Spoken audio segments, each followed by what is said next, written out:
Ggtow. It stands for Gays Going Their Own Way. It's a phrase that was coined by R. Katz Gay and discussed on the Gaytriarchy with Prince of Queens, among others. Um, it's about the gay rights movement and how the gay rights movement has changed over the years. And in some ways, it's lost its path. It's been splintered and uh, atomized to where the original group that it was focused on serving, the gay men, are no longer a priority. In fact, in many ways, gay men are almost demonized within the community. Uh, the change can be seen in the areas where gay men gather. I'm going to focus on two areas. One is the university student organizations. I have a little bit of experience with that from UNC Chapel Hill. There was a gay rights movement, a gay student organization that I hung around with sometime, and that was my first real experience because I couldn't go out to the gay bars yet. I wasn't 18 yet.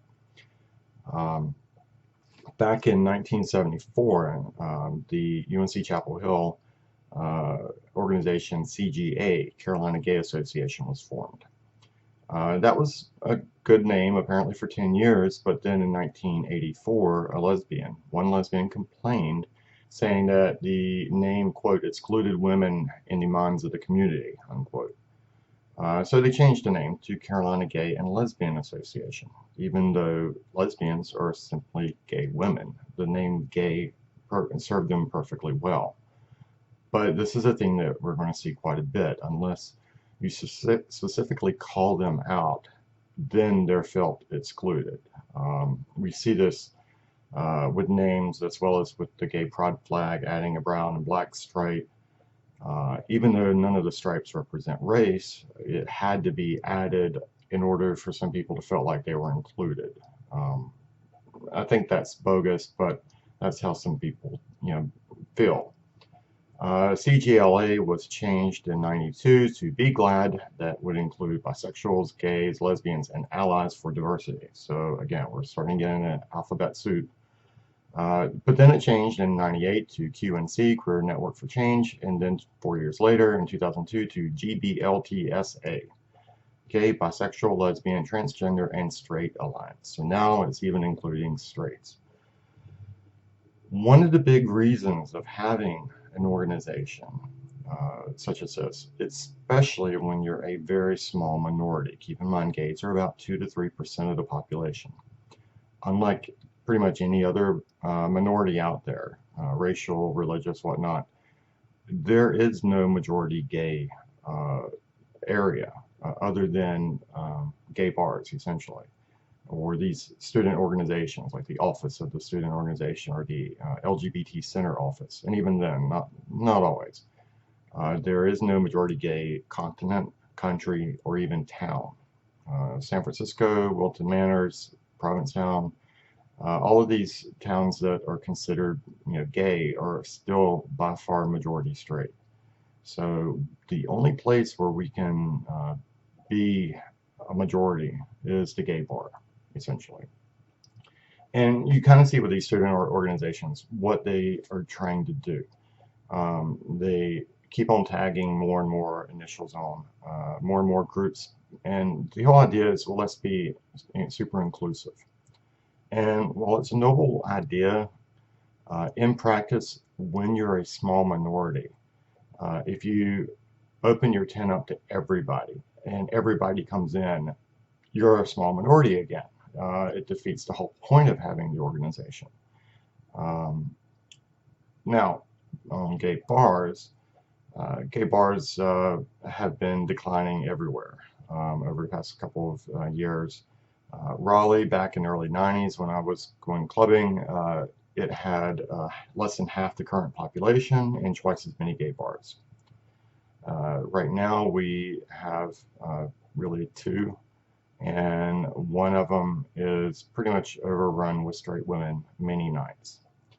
Now, the problem that a lot of these the LGBTQIA plus organizations and their drive for inclusivity, their outreach to the straight community, going organizing Pride and whatnot, which is basically a corporate sponsored Mardi Gras now. Um, it bypasses. It doesn't, instead of focusing on what gay men need. Um, Gay men are basically pushed aside. Basically, they're like, you already have all the rights that you need, so now we're going to focus on trans, and once they have their rights, then we're going to focus on something else. We're going to start talking about no borders. We're going to start talking about free Tibet, and if you've been to a Pride rally, you realize that a lot of it has to do with things other than gay pride. It's basically been converted to uh, kind of a left-wing pep rally or slash Mardi Gras party. It's not really the political drive for gay rights. And when I say gay rights, keep in mind, I do mean lesbians too, gay women. I do mean bisexuals. I consider them partially gay. So, uh, and even to a degree, I do count the trans community. They are, in my opinion, a distinct, different community. We're allies, but sexual orientation and gender identity are not the same thing. Um, I'll fight for their rights just like I'll fight for the rights of racial minorities or women, actually for everybody, every individual. But you can't really lump everybody into the same group, and that's what they're doing. And the problem with that is it's atomizing uh, the groups, splintering them, and people especially gay men, are starting to look around and be like, okay, was it worth it? We can marry now. We can serve in the military, and that was good. And these were mostly legal battles that were won in courts, not at Pride. But we don't have as many places that we can call our own.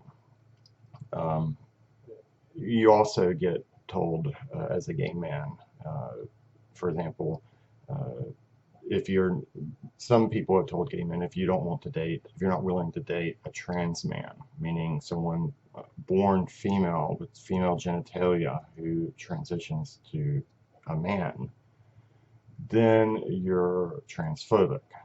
Um, Sorry, I like dick. And I'm not going to be ashamed about saying that. And I think that I don't owe sex to anybody. Um, and the whole concept that they're trying to push, not only that, you have to be willing to date a trans person, but you also, uh, people are shamed for liking masculinity, for liking masculine men, and only wanting to have sex with masculine men. And a lot of people say femininity is demonized in the gay world, and I think just the opposite is true. If you go to gay bars, femininity is literally put on a platform, a stage, in drag, in sequins, and high heels, and makeup. And it's basically, the gay bars are places where femininity is glorified and celebrated. And masculinity, once in a while, if you have a go-go dancer, you'll see masculinity glorified on the stage, but it doesn't happen nearly as often or as much show as drag. And the gay bars, in their drive to mainstream, gay culture, reach out to straights, have opened the doors wide open to straight women taking over the gay bars, especially with bachelorette parties. Uh, so essentially, gay bars, which used to be the one place where gay men could go and be in the majority and be among ourselves and look for a partner and just enjoy being men together, is now a place where gay and trans men dress up as women, glorify feminism and femininity, and entertain straight women. And this has pissed off a lot of gay men. We're like, why did we, is this what we fought for? You want equality, but one of the problems is when you're a very small percentage of the population, 2 to 3%, it's easy to get overwhelmed. All it takes is a couple of bachelorette parties, and that gay bar is no longer a gay bar. And a lot of cities don't have too many other options. And what's even more concerning is the one leather bar is now starting to have uh, women come in more often, and actually they're openly inviting them to come in. And at this point, it looks like the things don't look good for gay men. So I can kind of see why some people are thinking that we would be better off going our own way. I think it's risky. It's kind of like Brexit. It's Gaysit. It's, you're going to have good and negative consequences to that. There is strength in numbers, but to be honest with you, the biggest part of the LGBTQIA whatever community is the gay men, population-wise by far. So the community would lose out more from gay men leaving, but it's not going to happen. I can see some gay men distancing themselves from politically from a lot of the LGBTQIA stuff movement, but I can't see it ever really splitting off unless uh, the demonization and the masculine shaming, people on the far left talking about toxic masculinity, basically saying being a male, having male attributes, wanting to be among other men, wanting to like male attributes is wrong. And ironically, this is the shit we fought back in the day when we were told, "Oh, you're a man and you like dick, you're bad." Now, some of the trans people, "Oh, you're a man and you like dick, you won't date me because I have a vagina, but I identify as a male." "Oh, you're transphobic, you're wrong." And it's kind of come full circle. And uh, Ggtow is interesting. I mean, we'll see how it goes. It's still in its infancy. And I'm not completely for it, but I'm intrigued, and I want to see how this plays out. And I think that it's kind of one of those things that it could go either way. It's kind of like an election. You don't really know what's going to happen till everything's counted. But I do think that something needs to change in the gay world. I think we need, as gay men, we need to look out for our own. Humans are tribalistic by nature. There's nothing wrong with that. If gay men don't look out for us, nobody else will. That's a fact. And I can see it from like a trans point of view. Trans people need to look out for themselves too. They cannot rely on other communities to take care of them. Again, we're allies, but you always look after your own first. And I will always consider uh, gay men first. That doesn't mean I hate straight people. They have the whole world devoted to them.